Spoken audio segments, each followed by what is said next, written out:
All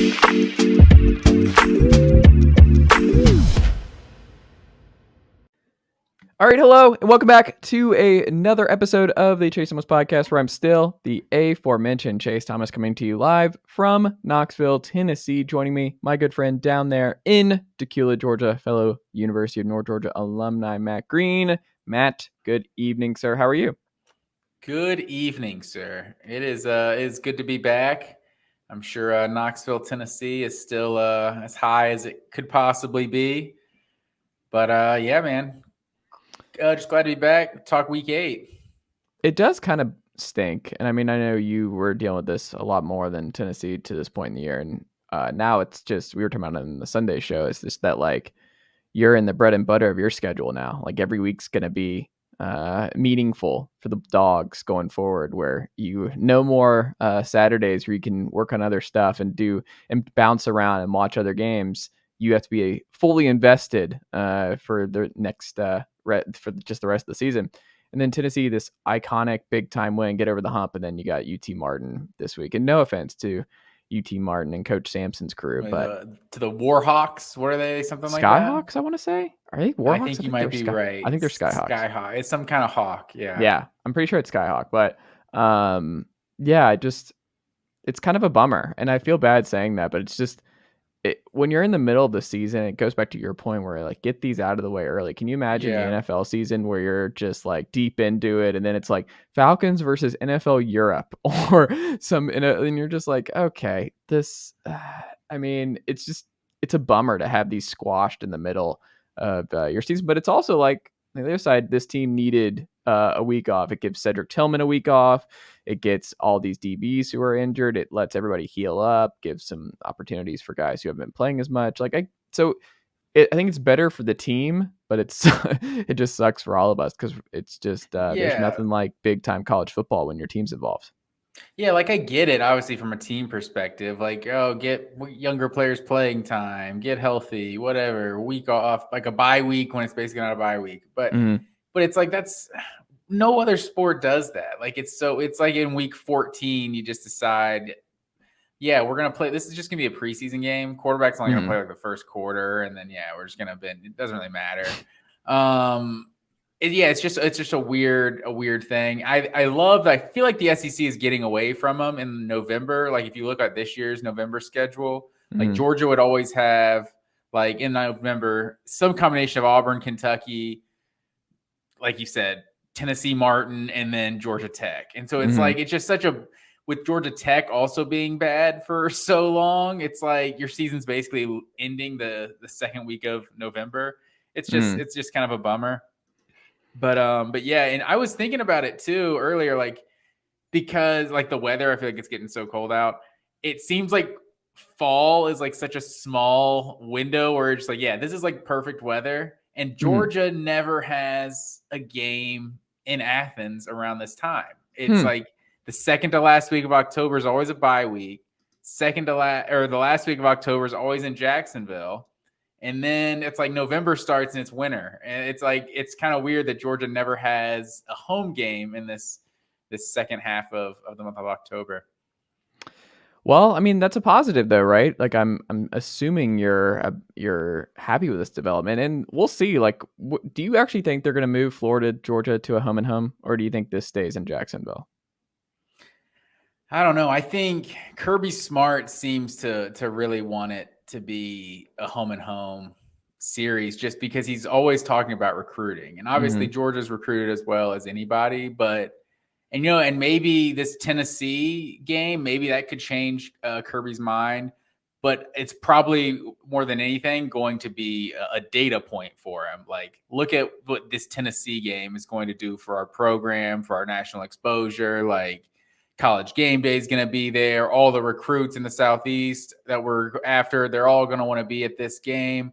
It's like he's always talked about how LSU and Alabama have this just massive game every year, every other year on every other campus that every recruit wants to be at. And he's like, our biggest game like that is in Jacksonville every season. And we can't host recruits, show them Athens or the stadium experience, all that. So I would like to see like a home Jacksonville kind of rotation, like kind of A&M and Arkansas. Like I don't know if they play in Jerry World every year. They might have gotten to where The they're last going to two do have that been in Jerry permanently. World. But I like the switching it up a little bit because Jacksonville is still like such a great tradition, the 50-50 fan split. But I mean, you can understand for recruiting purposes wanting to have this great atmosphere in your home campus, you know. We'll see. It's kind of weird that I don't remember what the reason was. Alabama stopped playing the Alabama-Tennessee game in Birmingham. I don't remember. Do you know the reason? I really don't remember why. No, I Was mean it in just because Alabama, they tore down Auburn were in Legion Field? Birmingham. Yeah, like, maybe. Yeah, I don't know. Because I mean, they not played sure. in Alabama, Auburn. That was into like the 90s. Played in Birmingham. But what 92? The SEC championship is in Legion Field. And then after that, it moved to Atlanta. So I don't know if it was just the stadium was just kind of seen better days or something. But yeah, I'm not sure. Well, Matt Green, we have some news we should get into, but you have a damn good dog that you would like to shout out before we get into our Nigel and Nighthawk news hour here. So the floor is yours, sir. Well said, sir. The definition of a hashtag DGD. Charlie Trippy, rest in peace, sir. 100 years old. This man, one of the 4 retired numbers for Georgia, number 62. That just tells you about when this guy played. Who are the On other the two? national championship, it's number 21 for Frank Sinkwich, 34 for Herschel, 62 for Charlie Trippy, and then number 40. Oh, shoot. I should know this. Number 40? Is that what it is? For Theron Sapp, who was like not even a good player. But he scored the game-winning touchdown when Georgia beat Georgia Tech in like 1950 something to bust the drought. Georgia lost like 11 straight or something to Georgia Tech, and that guy just scored the game-winning touchdown. Okay, you got to retire that number. That's the only reason. Yeah. But 21, that's what sucks. Sinkwich, like 21 is one of the cooler numbers out there. You never see a Georgia player rocking 21 because of Heisman Trophy winner from the 40s. But obviously he was a great player.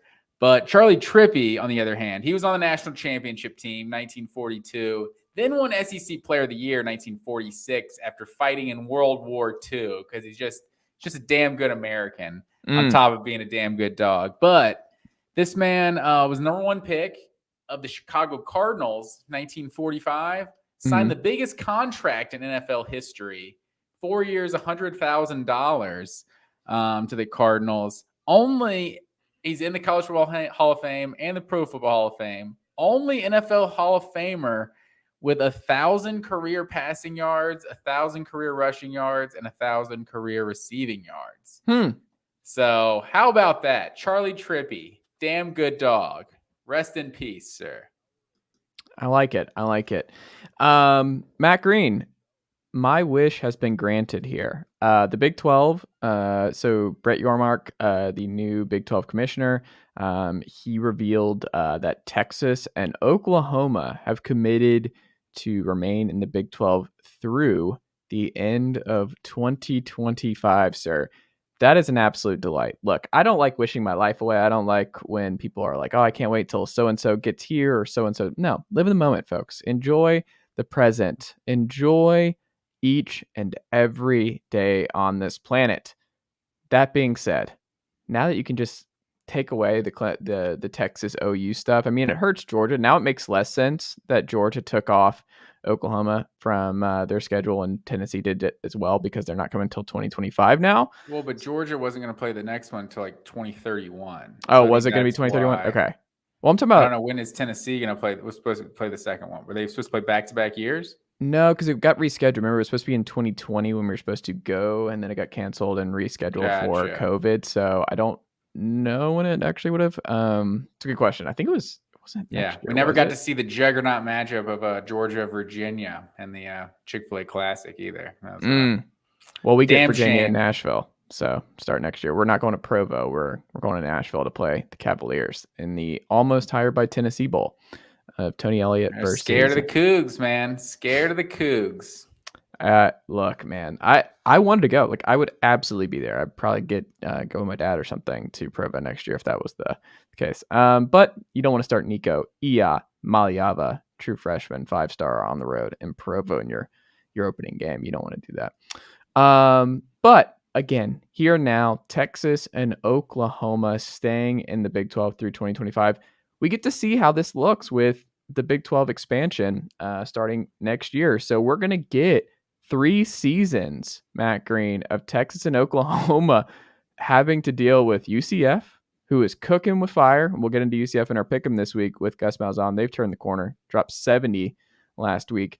You get Houston in there, great basketball school, but we'll see. Really just a season from hell for them that caught all of us by surprise with Dana Holgerson's bunch. But they're coming in. BYU, the aforementioned BYU coming into this conference, excited to see what they do. And then Cincinnati, who has just been awesome and they're just rolling along, doing what Cincinnati does. Luke Fickell. I mean, I am very, very interested to see what the Big 12 looks like over the next 3 years, because we talk about it this year, man. Anyone, like, we could make the case for still 5 teams to win this conference right now.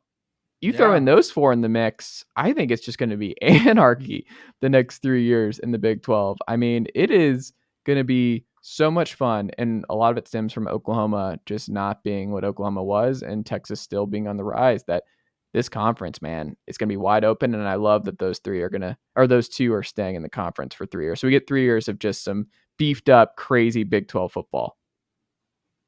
Yeah, that is pretty crazy. I'm wondering how much the 2022 results on the field have impacted this decision. Oklahoma's like, you know what, we're not really in a hurry to go to the SEC right now. Let's just work on us right now, and then we'll focus on the SEC, because I think most of us were like, yeah, Oklahoma, they'll do fine in the SEC. Texas, you know, they might be the bottom half of the SEC for the first few years they're in it.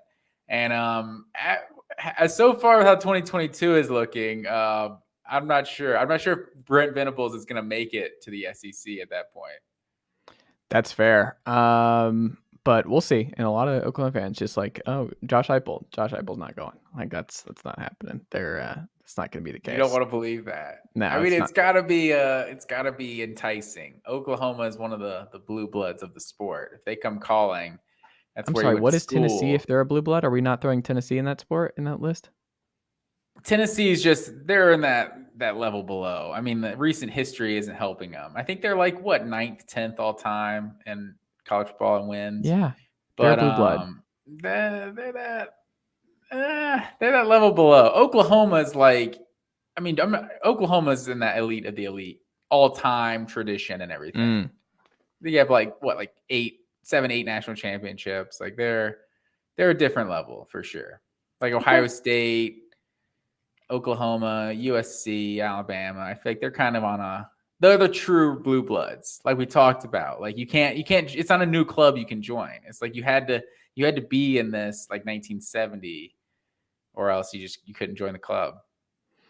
Tennessee's one of the best of the rest, though. You're right there.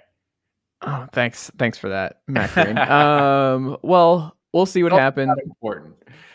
I mean, ultimately, who cares? Like, they're a college ball playoff team this year. What more can you want out of the Tennessee Volunteers? Could be. There's talk that the team that loses the Georgia-Tennessee game actually has the best chance to make the college football playoff. This is true. I love this theory. But also, can I throw this one out for you? It's not a theory. It's just something from a enjoyment factor. Is there not a better scenario for the SEC and college football as a whole than Ole Miss with Lane Kiffin and Tennessee with Josh Heupel in the SEC championship game, the Mustard Bowl Part 2, Kiffin versus the Vols, for a shot at the college football playoff? Is that not? We thought Tennessee Alabama ratings were insane. You put that on with no competition, like Tennessee Ole Miss. Goodness gracious! I don't think that moves the meter. It moves the meter. I don't think Ole Miss moves the mainstream. You're talking ratings and stuff like that. Like, it's a good story and everything, but would that not be in Alabama Tennessee was just like the most watched game of the season? Like, people want those big brands. That's true, But also, for the storyline and the juiciness involved in those two going head-to-head for a shot would be, I mean, the week of, the trolling back and forth and just what the game would be like in Atlanta. I mean, that is on the table, which is wild. I never would have thought we'd live in a world in 2022 where Ole Miss and Tennessee have a direct path to the college football playoff or to the SEC title game. Yeah, I mean it could happen. You think the people are tired of Georgia, Alabama? They don't want to Absolutely. see. No one wants that this year. They don't want Nobody. to see it. I mean, especially based on what we've seen for Alabama lately. You know what I would be more interested? I mean, Georgia Ole Miss would be more interesting based on what we've seen from Ole Miss. You guys don't have them on the schedule. Yeah. I think that would be far more interesting. Wouldn't you think Georgia fans would rather play Ole Miss? Wouldn't you rather play Ole Miss? I mean, probably, but that's probably because I just think Alabama's better than Ole Miss. Do you still think that? I mean, I would still say, I mean, Ole Miss is a really good team this year, but I just think I think you always prefer to play someone other than Alabama. That's fair. But like, regardless of if aren't you bored? You slayed the dragon in January. Wouldn't you rather get some variety? Wouldn't you rather play Ole Miss than just go back to the well? No, I agree with you. I'd rather play Ole Miss, but probably just out of not wanting to play Bama because, I mean, as much as we're talking like Alabama, like the dynasty is dead, like they scored 49 points in that Tennessee game, right? Like Georgia, Keely Ringo has the pick 6 for a touchdown, but like Georgia's up 8 and Alabama's driving to potentially send the national championship to overtime, you know? So it's like these games that Alabama's lost, it's like they've still had an opportunity to win. So I think what is over, like the dynasty isn't over, but what is over is just them being the head and shoulders elite team of college football. Now they're just like a regular elite team in college football that like they can win a national championship, but they might need things to bounce their way, or they win games by one score, that sort of thing. Like, I mean, they barely beat A&M, barely beat Texas, lost to Tennessee now. Like, there's no indictment on that. Like, they're still a really good team. They're just not that elite of elite, just blow everyone out by 28 points. And it's definitely better for college football when they're not just murdering everybody they play. Like, they can still be great, just don't be unfairly great. I mean, we're gonna see. I wonder we've never talked about Bama this way, and this is gonna be interesting to see how Saban responds over the next couple weeks, and we'll get into who they play this weekend. But it's fascinating because I think before the year, I feel a little bit vindicated where I was like, Ole Miss, Lane Kiffin, 10 wins, year 2, he got over the hump, and then people were like, oh, back down to earth. I'm like, I don't know. The offense are they really going to go anywhere? Is Kiffin suddenly going to be one of the worst play callers? Are we sure that Jackson Dart and Zach Evans and company, and they're not going to be I wasn't buying them coming into 2022. I wasn't sure about the encore. They've looked really good so far. I mean, my fingers are crossed because Ole Miss, Tennessee it's not what the world needs, or not what the South needs. It's exactly what the South needs, Matt Green. We all need it. Goodness gracious, Atlanta would be Ole a war Miss zone. Still waiting for that first SEC championship appearance. Have they never been? Never been. Mississippi State's been. Yeah, I think was that the year Tennessee. The year Tennessee won the national championship. Yes. Was it Mississippi State? I think they went twice in the 90s, didn't they? I think it's just the one. Are you sure? Because Matt Wyatt was the quarterback. 100%. Friend of the pod, Matt Wyatt was the quarterback for Mississippi State when they did it. I think 98. I think that's the only year. I want to say, was Fred Smoot on that team? I know I was a big Fred Smoot guy. Possible. Back in the day. I'm a big Corners fan. Mm-hmm. And what, Tennessee, 07? That's the last SEC championship. Yeah, with Eric Ainge. LSU got the pick 6 in that fourth quarter. That's a long drought. So that would be some new blood in the SEC championship game for sure. It is wild. I don't know if you know, Tennessee fans, there's this new stadium. The roof opens up. There's this like fancy jumbotron. It's pretty cool. Okay. There you go. I got it. Yeah, that was good. It's not the Georgia gym. This could be the year, man. They're looking good. I'm going to be salty if Tennessee breaks through and wins the SEC this year. Because as a Georgia fan, it felt like we broke through so many times, and it was like it took us a while to get all the way. So it's like I'm gonna be mad if Tennessee just does it year 2 of Heupel. They've obviously gone through their lumps though. I mean, it would be wild if that were the case. I mean, we're not there yet. Many people are saying 2019 LSU vibes. I heard it. I saw a tweet. Someone said that. I did see a tweet. Who was it? Peter Burns of the SEC Yeah, Network. there you go. I don't know. Part of it is like I'm kind of scared. I want to get through Kentucky. Like, let's just get through Kentucky and then Georgia take care of business against Florida. I'm going to be very, very dismayed if one of our two teams drops a game before the Georgia game. That will be the biggest of bummers because I want it to be a perfect undefeated versus undefeated. I want Athens to be an absolute World War III situation, and it be just for all the marbles. But like you said, the loser of that game, if they're both undefeated, you have a much better path potentially to the college football playoff if you take care of business after that.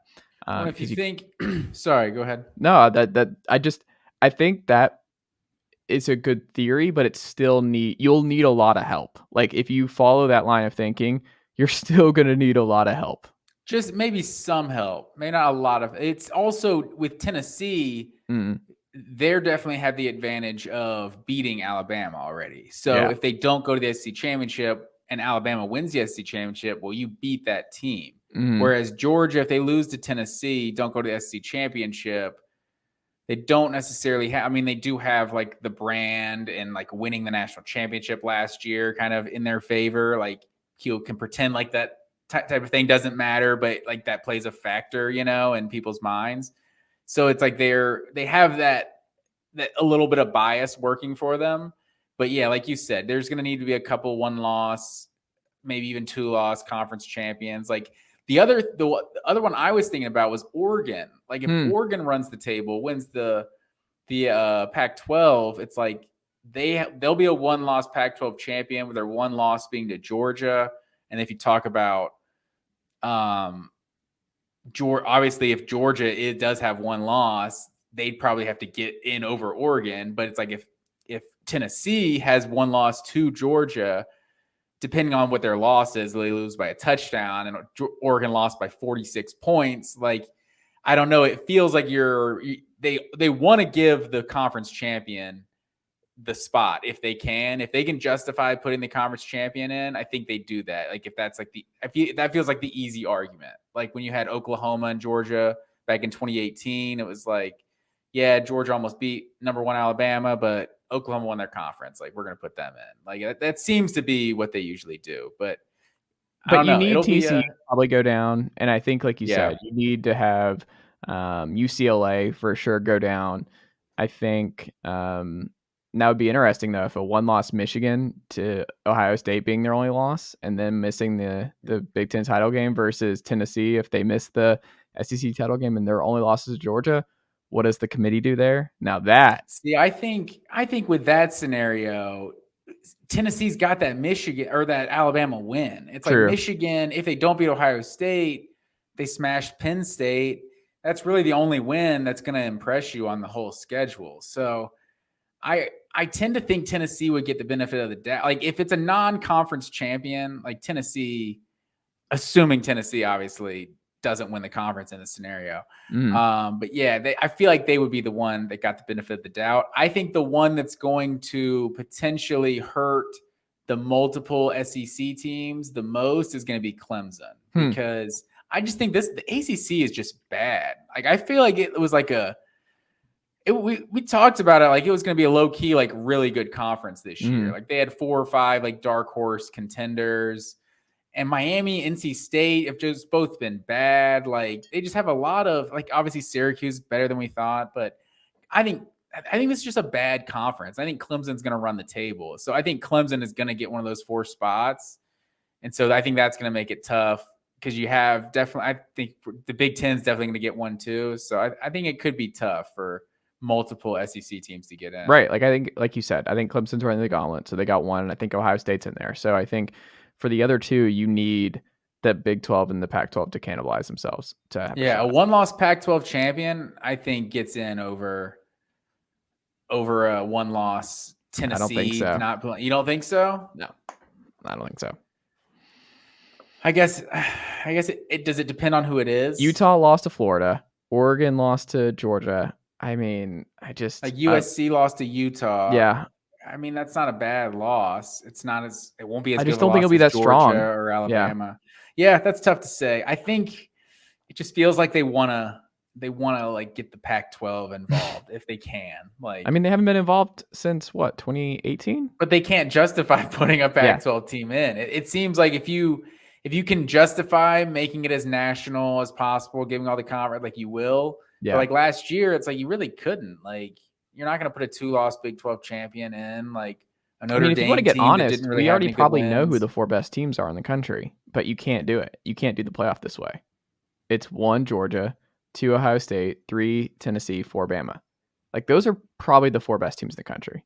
Yeah, but I mean, Michigan has been very good this year. But Like, it's do you hard. think We don't Michigan know would be favored on a neutral site against any of those 4? Probably not. Yeah. I think Michigan and Clemson are definitely. Do you think That's Clemson why would I'm be not. even? That's why I'm not totally against this expanded playoff we have coming up, because like let's just decide on the field, like I think Clemson and Michigan are in that conversation, but I definitely wouldn't put them ahead of any of those 4 you named. Well, like you said, it will happen on the field, and we did not mention last week on the show, or on Sunday's show, that our pick'em. We did not reveal our weekend results. So before we get started in this week's Matt Green, how do the pick'em? How does the pick'em currently stand? And am I still a raving success this season?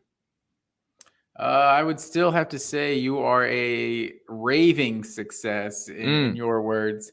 So you went 7-4 overall this past week, 5-6 against the spread. I went 7-4. 7-4 overall, 5-6 against the spread. I also went 7-4 overall and 6-5 against the spread. So made up a game on you there. Still 4 games back against the spread. You're 40-38-2 to my 36-42-2. And then overall, you have a 10-game lead, 59-21 to my 49-31 record. So, and then Zeus got both of his home dogs of the week last week, Illinois and Kentucky. Love to see it. Gave him both of those. Give him 4-4 on the year. So looking to get back over 500 this week. There you go. He's tried it a couple times. He's been right there at 500, I think 3 times now this season. So hopefully he can string together some dubs here on the show. Matt Green, where are we going first? All right, the college game day game of the week in Autzen Zoo, Eugene, Oregon, UCLA at Oregon. Oregon is a 6-point home favorite in this one. And I went back and forth with this one, honestly. These two offenses are so similar. Like, Bo Nix has been just very good ever since the Georgia game. And DTR has been, I don't know, probably the best quarterback in this conference. I mean, Caleb Williams has obviously been very good, but I don't know. This UCLA offense has been really good. Oregon's got 2 guys averaging over 6 yards a carry. And then UCLA's got Zach Charbonnet just as the workhorse by himself, basically. But looking at them, the biggest, and both defenses have been really good this year. But looking at the biggest difference I noticed was Oregon is a 11th in the Pac-12 in completion percentage allowed, and they've allowed 13 touchdowns and only have 5 interceptions on the season. Not great passing numbers to allow when you're about to face DTR, who's been one of the better quarterbacks in the conference, like we said. This is, however, UCLA's second road game of the season, and their only other road game was at Colorado, which I don't even know if there was 20,000 people at that game. Colorado games haven't looked too hot this year. So I feel like I've been going back and forth on this one. But just because of the road environment, I think I'm going to take Oregon, but I'm going to take UCLA against the spread. So I think it's closer than the 6, but I'm going to take Oregon to pull this one out. Whew. This, like you said, I went back and forth. It being in Oregon is a big part of it, but also UCLA, they benefited from their two last big top 25 wins. Washington at home on a Friday night, your favorite in spooky season, and then the following week, getting the why am I blanking? Who do they just have at home? Why am I blanking? This past week. UCLA. Who did they play last Who week? did they just have last week? Why am I blanking on who they just beat at home last week? Utah. Utah. Yeah. So when they beat Utah, they beat Washington. It was one of those things where they got them both at home. And hey, that's the schedule. It worked out. You took care of business at home. Going to Oregon is a totally different animal. You talked about Autzen and just it's going to be an electric atmosphere. It's the Chip Kelly homecoming again. He's been back obviously a couple of times, but obviously it means a lot for Chip Kelly and also the Oregon Ducks to take care of business against one of their iconic coaches of the past that we grew up with. Just loving the Dennis Dixon and the Jeremy Masoli days back in Duck country. I don't know. I think I may have already been grown up then. Masoli? I think we were. I think I'm like 20 or something when Jeremiah Masoli is there. Is he? Okay. Maybe Dennis Dixon. Who's the national championship quarter? Dennis Dixon. That was the 07 year because when he got hurt. I would have been 17 that year. Okay. But number one, what was the freshman quarterback? That's who went to the national championship when they played at Auburn. Like it was like Darren Johnson or something like that. I can't remember his name, but that sounds close. It's something like that, but I'll have to look it up. But yeah, that's very thin. I'm like 20 years old when they were in the national championship. I guess they were in 2 national championships, the one with Mariota as well. But that was what was Helfrich? Yes, that was his name, Mark Helfrich. So those are the golden years of the Oregon Ducks. Dan Lanning's trying to bring them back. Well, the Ducks have won 9 of the last 10 against UCLA. Oregon has the number 1 rushing defense in the Pac-12, only averaging 98.0 yards per game. But guess what? UCLA coming in right after them at number 2. So both defenses are much improved. Both are stingy. Both don't allow you to run the football. But both the Ducks and the Bruins love to run the ball. Zach Charbonnet against this run defense against Oregon is going to be the matchup to watch. And I'm very curious to see if he's able to do anything major here because UCLA, number 1 and 3rd down conversions in the Pac-12. So they've been really good standing on the field and keeping drives moving. Basically the antithesis of the Cal Golden Bears, who just brought a retired offensive line coach out of retirement to help with the offense as an analyst. But what people might not remember is that Bo Nix is completing 70% of his passes at this point. He has really turned it around. I think people just have this lasting image of what he did in the Georgia game, but he settled in, him and Kenny Dillingham. Like, Bo Nix was right. I think we can go ahead and say, based on what we've seen from Auburn this year and what we've seen from Bo Nix in Oregon, he made the right choice to jump ship when he did. He's actually a great comeback story. So I'm going to bet on Bo Nix doing more through the air and UCLA struggling to run the football and DTR and Charbonnet struggling against this front 7 for the Ducks on the road. So give me the Ducks to win and cover. Put it on the board. Our next one, we're going to the ACC. This is a nooner. Syracuse at Clemson. Can we move this to Syracuse? Can we just move this to the Carrier Dome? Why is that? That would make it interesting to you? Yeah, that would make it interesting. I would pick Q's, and that's I don't want to spoil my pick here, but I'm really pissed that this is actually in Clemson. Clemson got lucky here that this is the one, like when they've had trouble with Q's in the past, and they get Q's, of course. When Q's is undefeated, they get them at home. It grinds my gears to take your term away from you. It grinds my gears that this is in Death Valley.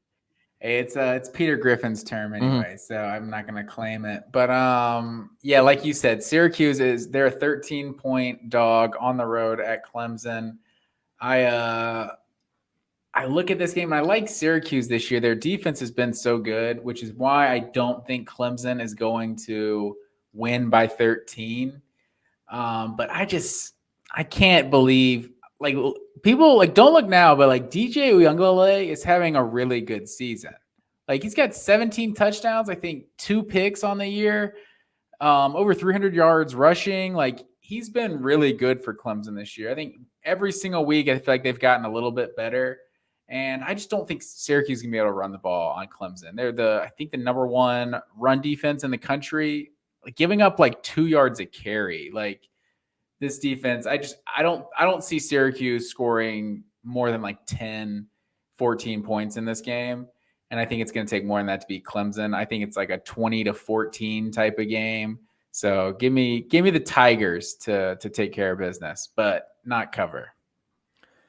Interesting. You mentioned that DJ's been better. He is almost completing 70% of his passes at home, only 60% on the road. So he has struggled on the road, and it's something to keep in mind about DJU as the season goes on. But Q's number one scoring defense in the ACC this season, giving up only 13 points per game, and they've only given up 9 points total in their last 2 games. So I am buying that Q's is going to keep this close, and I hate that it's going to be like a game-winning field goal or something by Clemson. So I'm actually following your lead here. I am going Clemson to win, but I think Q's covers, and I think this comes down to the wire. Yeah, they've played one road game so far at UConn. So I think this is going to be a little bit different experience. Whoa, leave Stores, Connecticut alone, sir. Jim Morris got that thing humming up there. Yeah, it's just a tiny notch below Death Valley on a Saturday. But moving to the Big 12, we got Kansas at Baylor. My Baylor Bears are an 8.5-point home favorite. And are they still your Baylor Bears? Did you just say your Baylor Bears? When did they become yours? This has been my squad. This has been on my squad this year. I told you right after I didn't pick them to win the Big 12, the way they started the season, I thought they were the best team in the Big 12. And then things have gone south for them quickly, but I haven't completely jumped off the bandwagon. But I look at this game and Kansas, I'm just not buying Kansas. They last 2 games are giving up 45 points a game to Oklahoma and TCU, which are 2 of the better offenses, of course. Well, Oklahoma should be one of the better offenses, but Baylor's dropped 2 straight to Oklahoma State. And then they went into the black hole that is Morgantown, West Virginia. And you just can't expect to go into West Virginia, no matter how bad they are, and expect a W. So I'm going to give them a pass on this one. I still think Baylor is a good team. I think they bounce back this week. And I don't know. This might be the last chance I'm giving Baylor. I might have to jump off the bandwagon if they let me down this week. So give me Baylor to win and cover. Okay. Like you said, they get the Friday nighter against the Mountaineers, and it's always tough going to Morgantown under those circumstances. And Morgantown got actually a much needed win. They were in desperation mode with Neil Brown and your boy JT Daniels. But KU, we should mention, without their quarterback, looks like Daniels is out for the year, right? Like I believe so. Yeah, so that's a huge bummer for the Jayhawks because he was awesome. And we've seen flashes from Beam, so maybe Beam is able to keep this thing humming, but just not to the same degree. Jalen Daniels is having a borderline Heisman campaign. So it's just that they have to come back down to earth a little bit. This is in Baylor, Waco, rather. So I think that's going to be a big part of it. But I think what's interesting here is that Kansas is number 1 in sacks in the Big 12, and Baylor is last. They're not getting any pressure on the quarterback, sir. Not a pressure defense, which is weird with Dave Aranda's group, but they've struggled there. My thing I come back to here, though, is they get a long rest before this one. You played earlier. You get a little bit of time to get ready for this. It's home. Kansas has lost 2 straight. They're kind of reeling, coming back down to earth. I think the Baylor Bears win and cover here. I think they get back on the right side. All right, put it on the board. And then this one, a little disappointed when I saw the line for this game. Ole Miss going on the road to the other Death Valley. Not to insult LSU fans out there. Only bulletin board material I can ever remember Mark Richt giving in his career at Georgia. 2003, they opened the season at Clemson, beat them, I want to say 30-0. And then like week 4 or something, played at LSU. and he was like, I'm pretty sure we played at like the real Death Valley like a couple weeks ago, and LSU fans ran with that. But anywho, Ole Miss at LSU. I was kind of alluded to this last week with Ole Miss, the way they looked against Auburn, giving up a lot of points. I felt like they were a team that might be on upset alert going in Death Valley. And this one is a pick'em. So I was a little disappointed because I thought LSU would be my home dog this week. Oh. And I think this one started with the first time I saw it, Ole Miss was a 1-point favorite. And now, I mean, on ESPN, just you look at the scores, it's saying LSU is a 2-point favorite now. So I think a lot of people are feeling the same way about Ole Miss. They just don't feel like super solid at 6-0. Like I feel like I still need more from Ole Miss. Like the Kentucky win, like that's good, but that was the game. Was that the game Levis was out? Yes.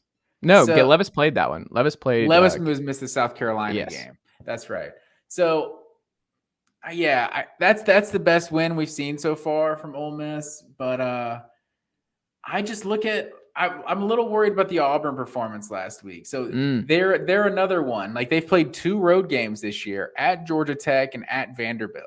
I mean, if you want to talk about like the 2 worst home field advantages in all of Power 5, Georgia Tech and Vanderbilt have to be up there, top 5. And then you're talking the best home field advantage in all of college football, it might be LSU. So I think this game, this is the 3:30 CBS slot.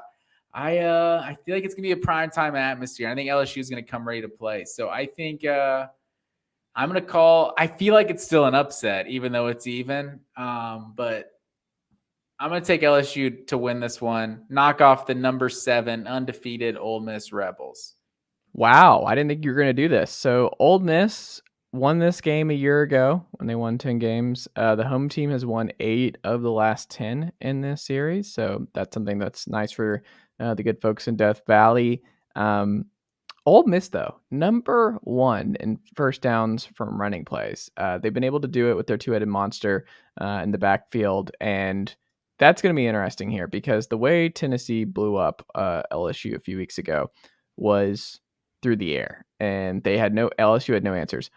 LSU just beat Florida, keeping the ball, playing keep away, and just drove right down the field over and over and over again, playing their style. In Florida, because they just have no playmakers out wide, we're not able to take advantage of where LSU is limited.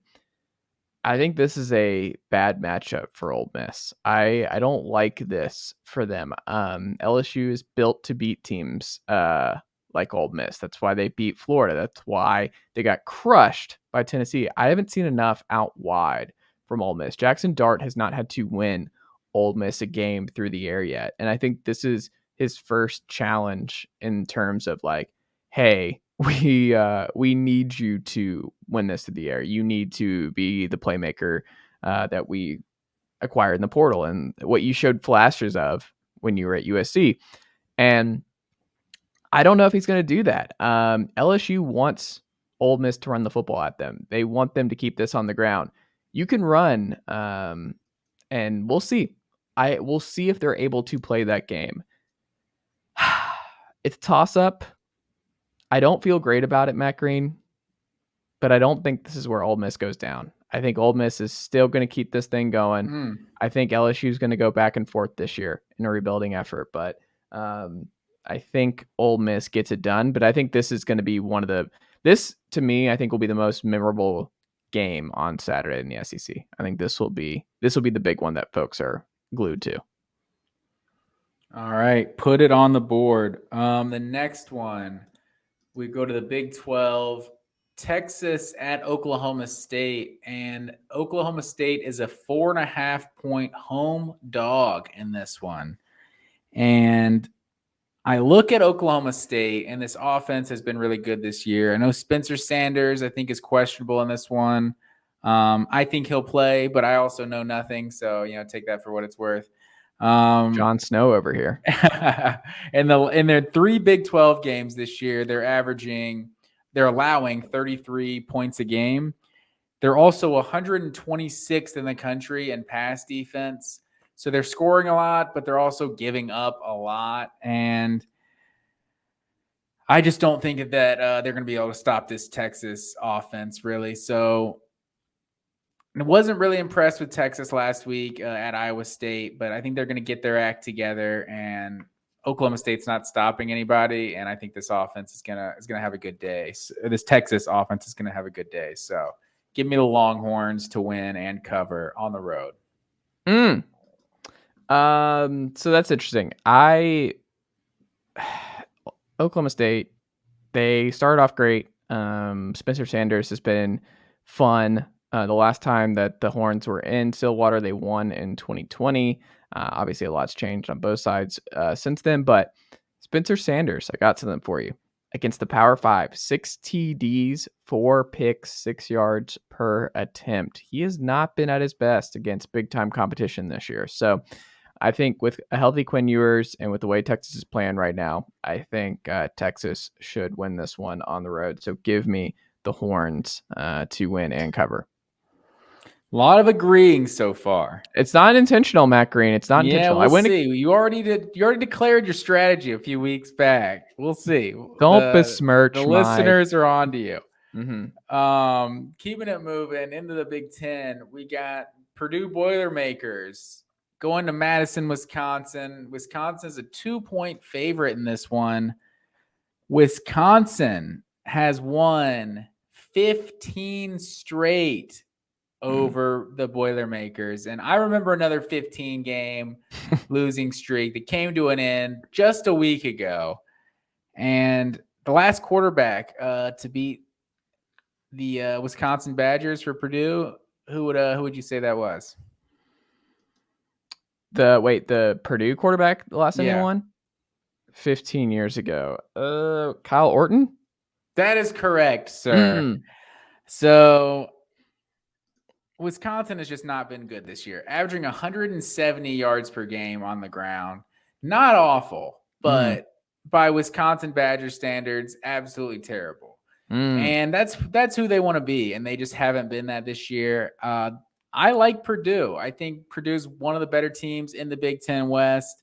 This Aiden O'Connell in this offense, I think they get it done in this 15-game losing streak. Give me the Boilermakers.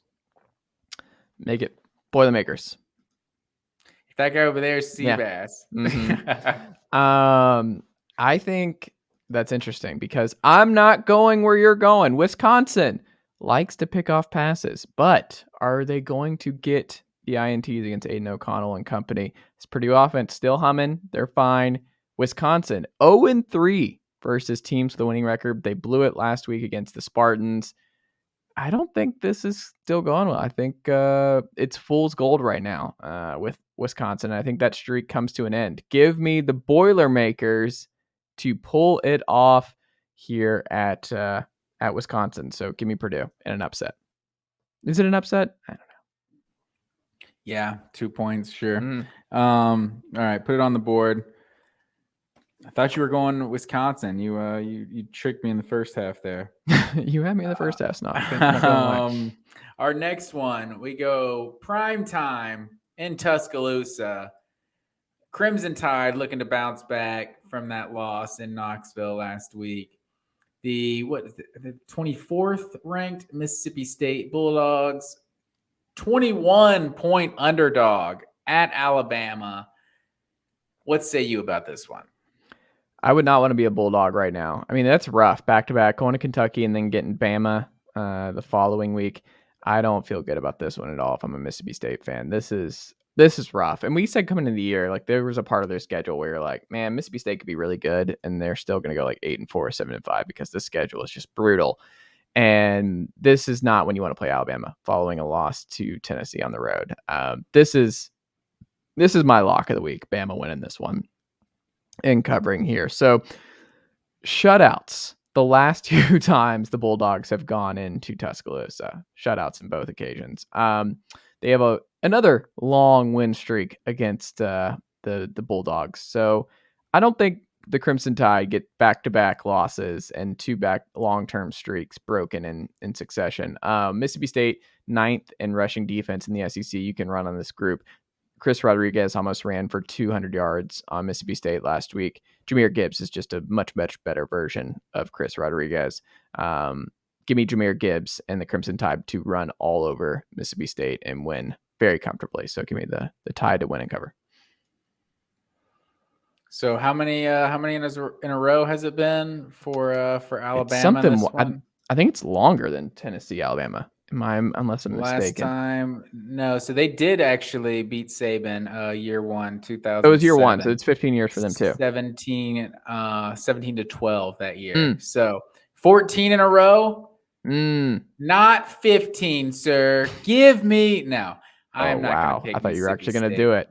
But I think there's real problems with Alabama right now. And so I feel like typically, like we always talk about, like, oh man, they're going to come out so pissed after a loss, like, and they're going to beat someone 50-0. Like, I don't think that's who Alabama is anymore. Like, I don't think they're just this juggernaut. I think they're a flawed team. Like, their playmakers out wide, like, have just leave so much to be desired. And I feel like they're just not that Alabama level we're used to seeing. Like, you saw what Tennessee did to their secondary last week. Like, you don't think Mike Leach saw what this secondary just gave up? Like, I think there's real problems on Alabama's team right now. I think Alabama wins this, but I do not think they cover the 21-point spread. I think this is going to be like a 41, like 24 type of game or something. Like Mississippi State, like, isn't necessarily in it, but I don't think they just get blown out either. Okay. And keeping it moving, back to the Big Ten, we got the Golden Gophers going to Happy Valley. Penn State is a 4.5-point favorite at home at night in Happy Valley. And I don't want to overreact to the loss to Michigan, because I think Michigan really is one of those like 5 elite teams in college football. But this offense, man, for Penn State, just has not looked good a few weeks in a row now. Like, Minnesota also has not looked good a few weeks in a row now offensively. I've gone back and forth on this game. You go ahead. What do you say about this one? I find it interesting you've gone back and forth on this one. I think Minnesota just might be bad. Like, I think it's time to just eject from the Minnesota group. It's gut check time for both. But in October, Tanner Morgan, 0 touchdowns, 6 picks, 2 losses. This is just something's very much broken with the passing game in Minnesota. Muhammad Ibrahim is doing a great job running the football, but there's something broken with Morgan and the confidence level and just the guys out wide that, like, I don't care how good this Minnesota defense is, they're not going to score enough points to beat this Penn State group. So I think Penn State bounces back and wins and covers. I think this is actually going to be a beatdown for Penn State.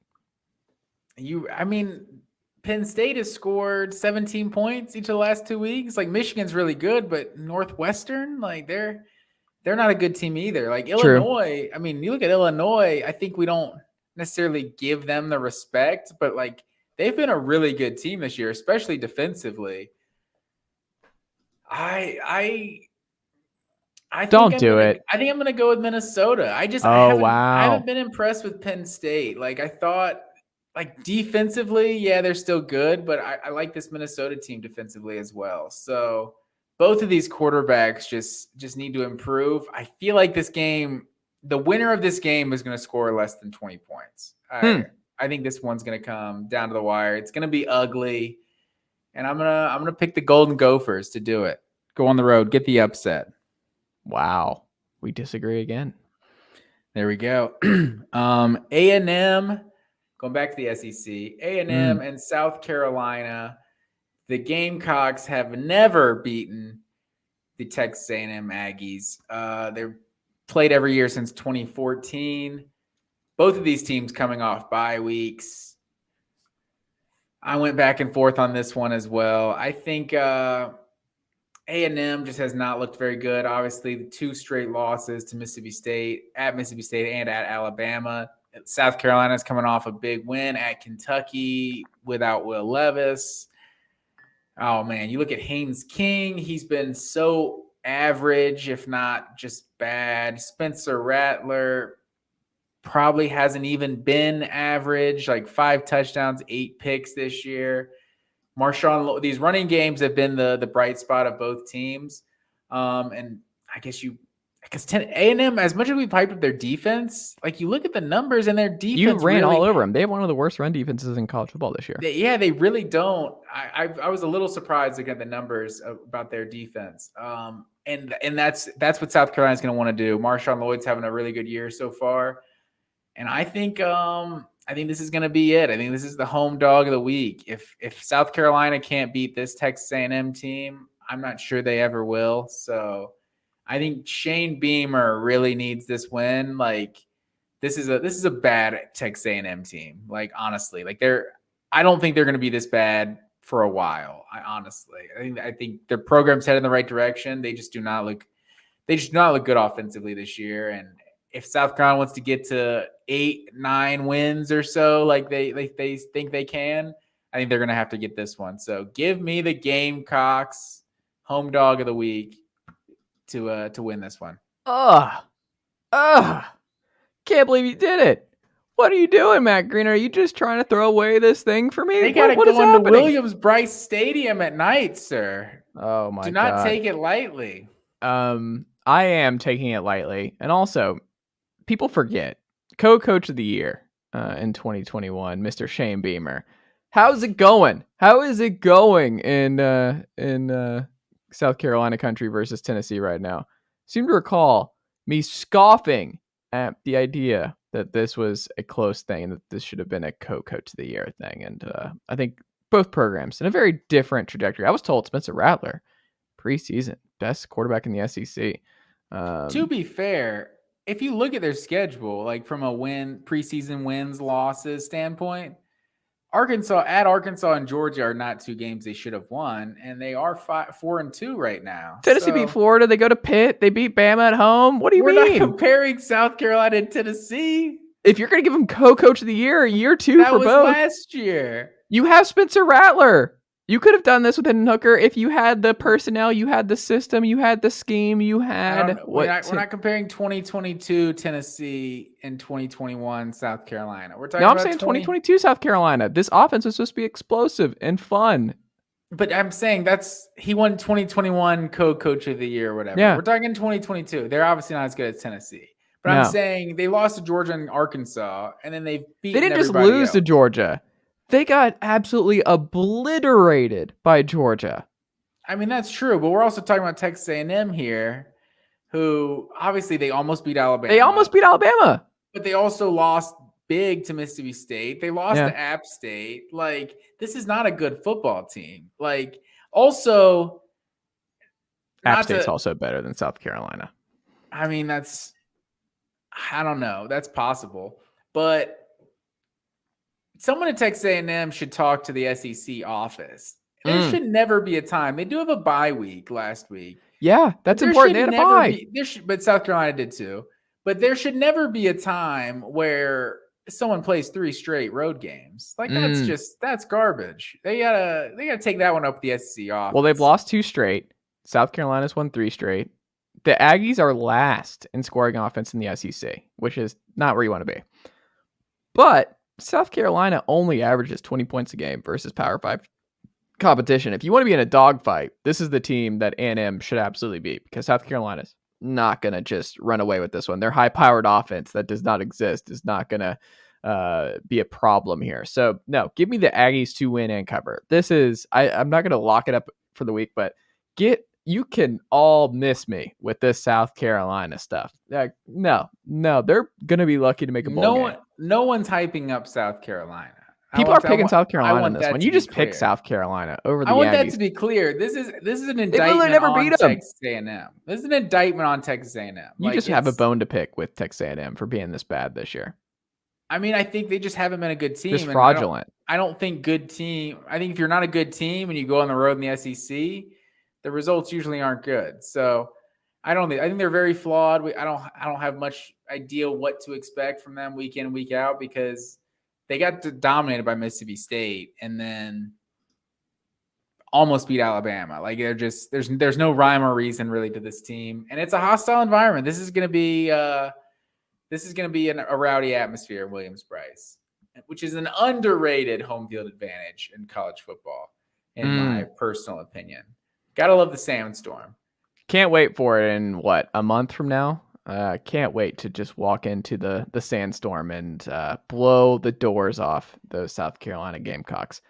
Can't I wait. want 70-0. I want an absolute bloodbath. I'm not sure there will be a more emotionally charged game for me than the South Carolina game. And I want the co-coach of the year just blasted all over Knoxville for the full week of practice, and Heupel getting asked about what's it like playing the coach who you shared the co-coach at newcomer of the year in the SEC last year. What are your thoughts? Oh God, I'm like getting all hyped up. It's late. Shouldn't do it. All right, can we move on so I don't just lose my mind over another South Carolina is maybe back conversation? You see, I don't know why it has to go to that point. We're just talking one game. It doesn't need to be South Carolina's back or anything. They just could be better. Oh, how than about this, bad Macri? A&M True or team. false? South Carolina wins this one. It's gonna be an emotionally charged post game from Shane Beamer in the locker room. Hey, you just don't hate his energy, all right? He's got to do what he's got to do for his team, for his program, all right? At some point, it's not I got be. hype on that last video that they threw out there. Congratulations on beating the Will Levis-less Kentucky Wildcats on the road. There you go. Hey man, you got to celebrate the victories. Mm-hmm. It's a long week of practice. A lot of preparation goes into each of these weeks. You gotta celebrate them. Wait, what's the rest of their schedule, by the way? Could they lose the rest of the way? Could they lose out starting with A&M?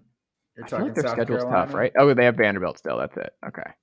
So we got Vanderbilt, A&M, Mizzou, Missouri, at Vanderbilt, at Florida, Tennessee, at Clemson. So they lose the last three. And they could easily win these next three. So they can beat Florida. Like Florida's not a good team. So true. I think they can reasonably think they can win 7-8 games, I think, for sure. I think that's definitely a possibility. 8 is the max, I think, but because that takes winning this week. But because they're not beating Tennessee or Clemson to finish the season. Do they have 3 wins or 4 right now? They're 4-2. Okay, yeah. Yeah, so it's possible. I'm gonna say 6-6 is how they finish. We'll see. Hey, that's possible too. Keeping it moving to the American Conference, we got Central Florida at East Carolina. Central Florida has won. How did this make the pick'em? I'm not really sure why this is on the pick'em. Who is this for? Who is listening to our podcast for the UCF ECU thoughts? I was honestly trying to find a better game to replace this one, but I couldn't really do it. Yeah, Ohio State Iowa is just not a game. Yeah, you go to like like all the decent SEC games are on our pick'em. Like there's West Virginia, Texas Tech, out there. There's really not much to choose from. I was surprised to see this game come up on our pick'em, but well, it is weird that the UCF's magical pick'em maestro, he chose these games. They're only a 5-point favorite. Like, that's weird that they're only a 5-point favorite. I think it's because East Carolina has like a weird home field advantage. They feel like they can. I think it's a tricky place to go play. But like I said, UCF's won 6 straight in this series, and I think they make it 7. So give me the Golden Knights to win and cover. Holton Allers, their quarterback, 17 TDs, 5 picks, 2,000 passing yards from Greenville, North Carolina. Been good, especially at home. 10 TDs, 3 picks at home, completing almost 70% passes here. In October, he's just lighting it up. Give me the Pirates, who should have won, if you recall, a few weeks ago. Remember, it was just the North Carolina gauntlet. All college football was just on pins and needles with what was happening with North Carolina, App State, NC State, East Carolina. You go up and down the list. They weren't able to pull it off. They get their revenge against UCF, who's just enjoying the highest of highs after dropping a program high 70 points last week. So 70-13 their win. That was the most points scored ever by the Knights in program history. No. Give me the East Carolina Pirates and an upset Saturday, Matt Green. All right, put it on the board. They do not like to be called Eastern Carolina. Fun fact. People forget that. Is East Carolina better than South Carolina? People are saying. No. I mean, they beat them, by like 1 point last year when they were starting the walk-on grad assistant or whatever. How many Carolina schools are better than South Carolina? I mean, Clemson definitely is. North Carolina. I think North Carolina is debatable. Like, I think I would probably pick North Carolina to beat them, but App State. I mean, North Carolina's played with every single team they've played this year. Like, it's a 1-score game with regardless of who they play. What's the Citadel up to? Yeah, I mean, I think App State. I mean, what they were playing? I think they won tonight, right? Yeah, they blew out Georgia State. NC State with Devin Leary, I'd probably pick over South Carolina, but this NC State team we've seen the last couple. No, we got to go with Devin Leary. I'm just saying, like, hell, I mean, currently though, they don't have him, and they're pretty bad. Yeah, well, South Carolina loves beating good teams without their starting quarterback. It's one of their favorites. This man, you just hate South Carolina so much. Mm-hmm. Hey, all that bad mouthing of South Carolina, you just wait. Going into Williams-Brice Stadium later this year. I will lose my mind, especially if they were to beat Georgia and then to lose to South Carolina. Like, I think I'm not doing the podcast that week. I think I'm just going to be in hiding. It's funny because I feel like you just like nonchalantly like predicted that to happen in the regular season or before in the off season. Mm-hmm. And it'd be pretty crazy if that. Well, I did predict. Remember on our thing, I said 10-2, where I thought one of the losses would be to either Bama or Georgia, and the other loss to South Carolina. That was my preseason prediction. Was 10-2 with that schedule. Play the tape back, folks.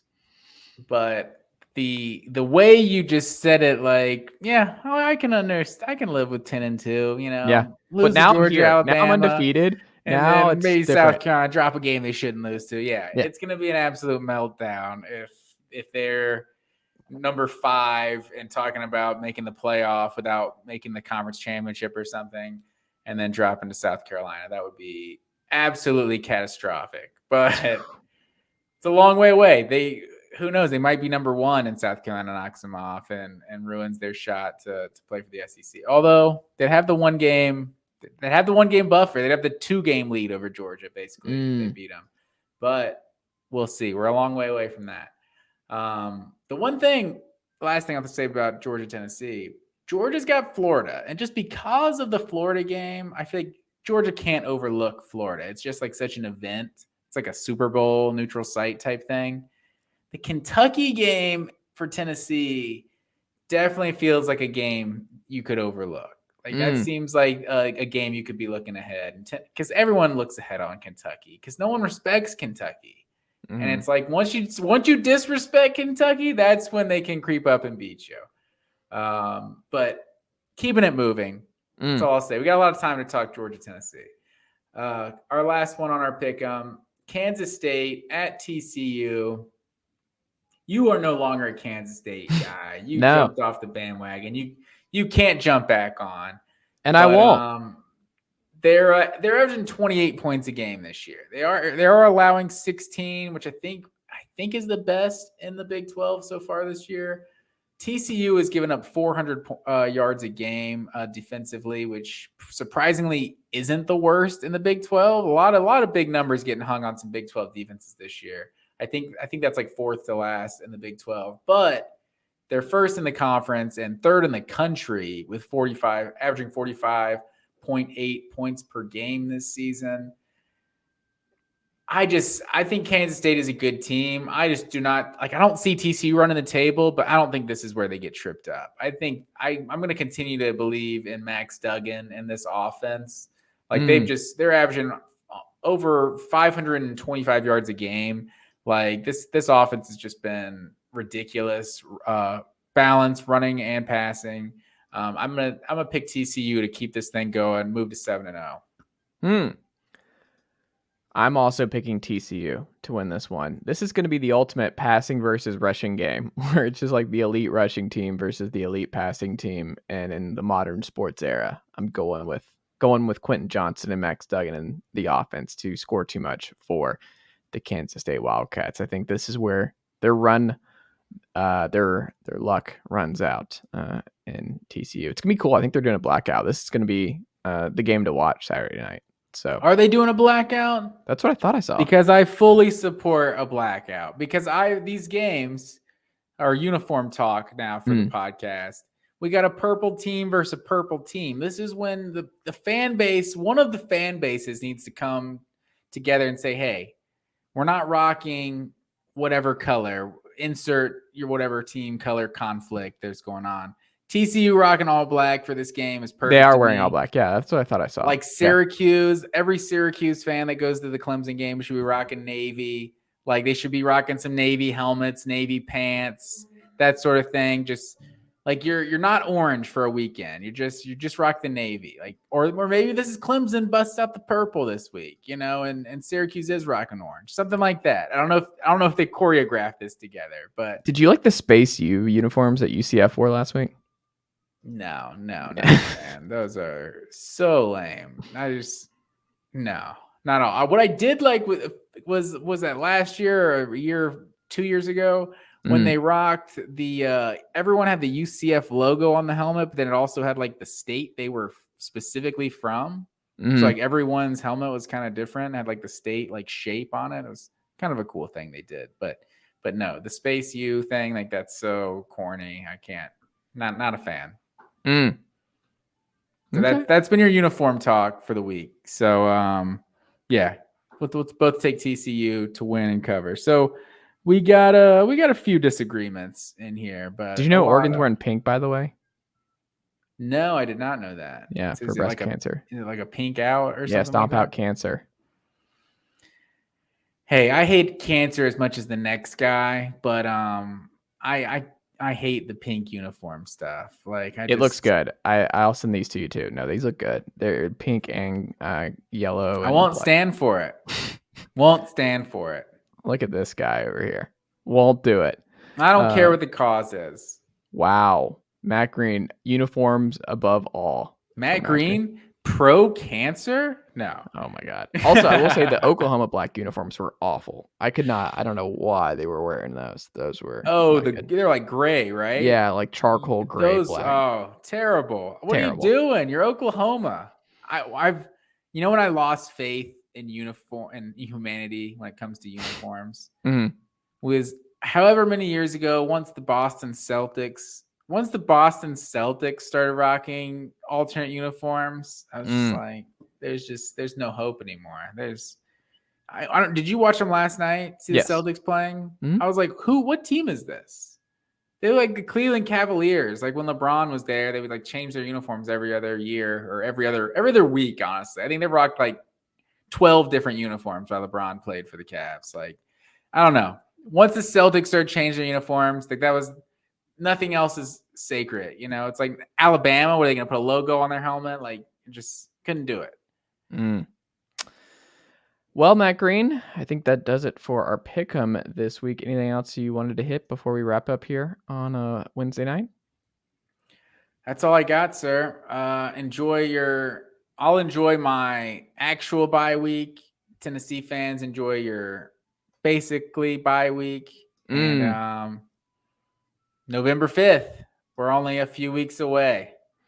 I will say I'm glad that I went to the Auburn game because I 100% cannot afford to go to this Georgia-Tennessee game. What are the current tickets? Like I thought, how are they? I think I saw the worst seat in the house is like $625 or something like that. Like it is outside your boys' price fees, by the way, folks. That's before the fees. I'm sure it is. Yeah, if it's $625 for one ticket, you're probably paying $400 in fees. Who the hell knows? Like it's absurd.